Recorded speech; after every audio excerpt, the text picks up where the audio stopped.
Sumainyo ang Panginoon. At sumayo rin. Ang mabuting balita ng Panginoon ayon kay San Mateo. Papuri sa iyo, Panginoon. Noong panahong iyon, isang araw ng pamamahinga, naparaan si Jesus sa triguhan.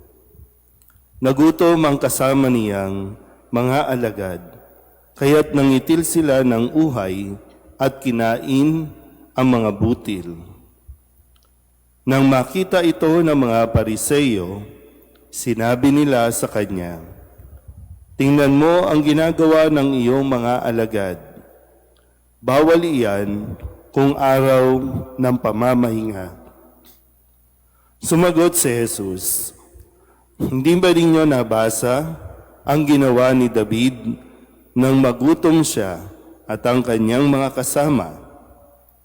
Pumasok siya sa bahay ng Diyos at kumain ng tinapay na handog sa Diyos at pinakain din niya ang kanyang mga kasama.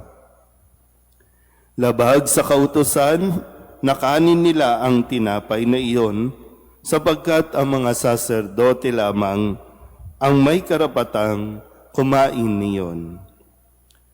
Hindi pa ba ninyo nababasa sa kautusan ni Moises na tuwing araw ng pamamahinga, lumalabag sa batas tungkol sa araw na ito ang mga saserdote sa templo. Gayunmay, hindi nila ipinagkakasala iyon. Sinasabi ko sa inyo, naririto ang isang higit na dakila kaysa templo. Hindi sana ninyo hinatulan ang mga walang sala kung alam ninyo ang kahulugan ng salitang ito. Habag ang ibig ko, hindi hain. Sapagkat ang araw ng pamamahinga ay nasa ilalim ng kapangyarihan ng Anak ng Tao. Ang mabuting balita ng Panginoon. Pinupuri ka namin, Panginoong Hesukristo. Isang magandang umaga po sa inyong lahat. Ngayon po ay Biyernes sa ika-15 linggo sa karaniwang panahon. Kahapon narinig natin ang paanyaya ni Jesus na para sa lahat ng mga napapagal, nabibigatan, ay lumapit sa Kanya at Kanyang pagpapahingahin. Pakisabi nga ulit, pahinga. Ngayon naman ay kaugnay pa rin itong salitang pahinga at ipinapaalala sa atin na ang Diyos ay nagtakda ng isang araw ng pamamahinga. Ito ay isang utos o isang batas. Bahagi, isa sa 10 utos na pinakamahalagang dapat sundin ng mga tao. Kaya merong itinakdang araw ng pamamahinga. Ibig sabihin, maglaan ng araw, itigil ang anumang gawain para nang sa ganon ang tao ay makapagpahinga, magkaroon ng oras para sa sarili, magkaroon ng oras para sa kapwa, lalo tigit magkaroon ng oras para sa Diyos. Lahat ng utos, itong 10 utos na ito ay binigay sa tao para sa ikabubuti ng tao. Kapag ito ay hindi isinatupad, hindi ginawa, doon tayo nagkakaroon ng problema. Bukod sa hindi pagpapatupad, kapag nagkamali tayo ng pag-i-interpret, at kapag ito'y ininterpret ayon sa kagustuhan ng tao at hindi ayon sa plano ng Diyos, magugulo talaga tayo.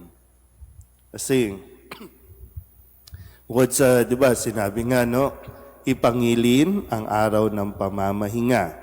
Pag hindi mo yung ginawa, magkaka-epekto yan sa sarili, sa kalusugan, sa pag-iisip, magkakaroon ng epekto sa iyong kapwa, sa pamilya, magkakaroon ng epekto sa iyong relasyon sa Diyos.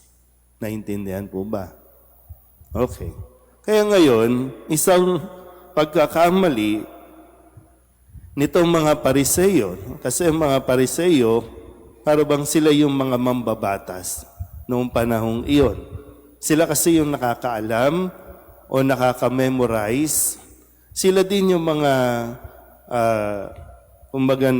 dapat nagtuturo at nagpapaalala sa mga tao tungkol sa kautusan. Kaya lang, at ang mga Pariseyo ay nagdagdag ng nagdagdag. Kumbaga sa salita ngayon, ang dami ng amendment. Nakalimutan na yung pinaka-core, pinaka-sentro ng utos ng araw ng pamamahinga. Kaya para sa kanilang judgment, ang pagpitas ng uhay o butil nang mapadaan ang mga alagad ni Jesus at ito ay kanilang kinain, bawal yon kasi isang uri na yon ng pagtatrabaho. Sa araw ng pamamahinga, bawal magtrabaho. Kaya sinita nila. No, yung mga alagad mo, pasawayan na. Bawal yan sa araw ng pamamahinga. Kaya pinaliwanag ulit ni Jesus kung ano itong dapat na maintindihan ng mga Pariseyo.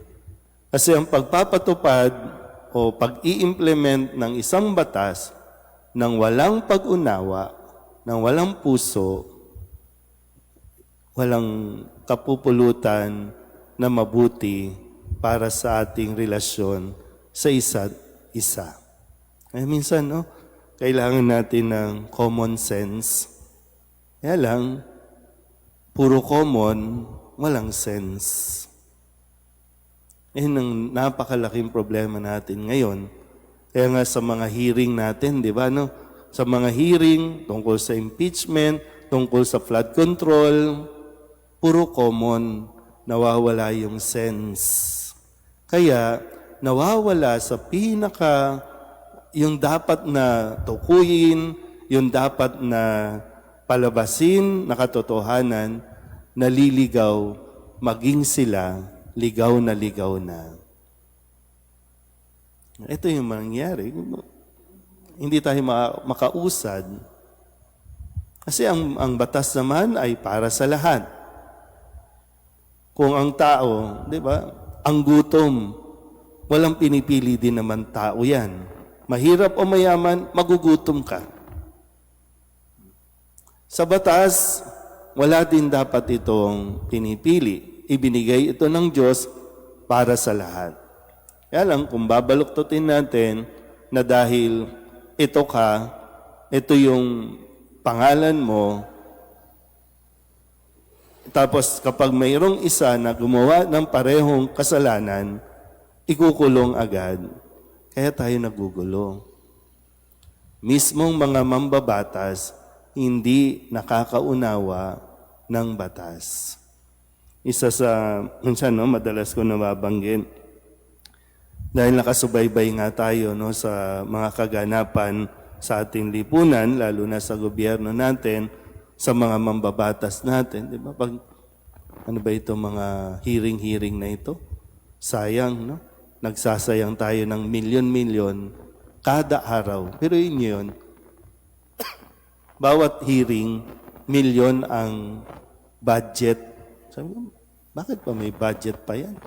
Gagastusan pa natin, makikinig lang tayo sa mga walangang sense na mga tanungan para lang mailigaw, para lamang mawala sa pinaka-focus.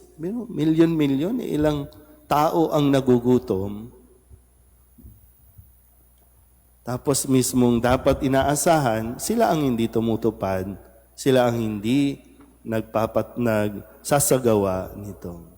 Kaya muli, pinapaalalahanan tayo na ang mga utos ng Diyos ay para sa ikabubuti ng tao, para sa ikagaganda ng ugnayan natin. Kaya pag nilayan natin na mabuti, kung ang mga batas ba natin ngayon ay nakakatulong sa kapwa, nakakatulong sa bawat isa.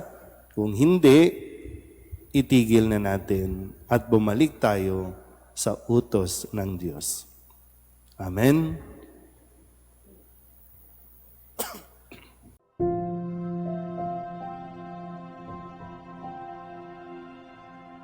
Thank you.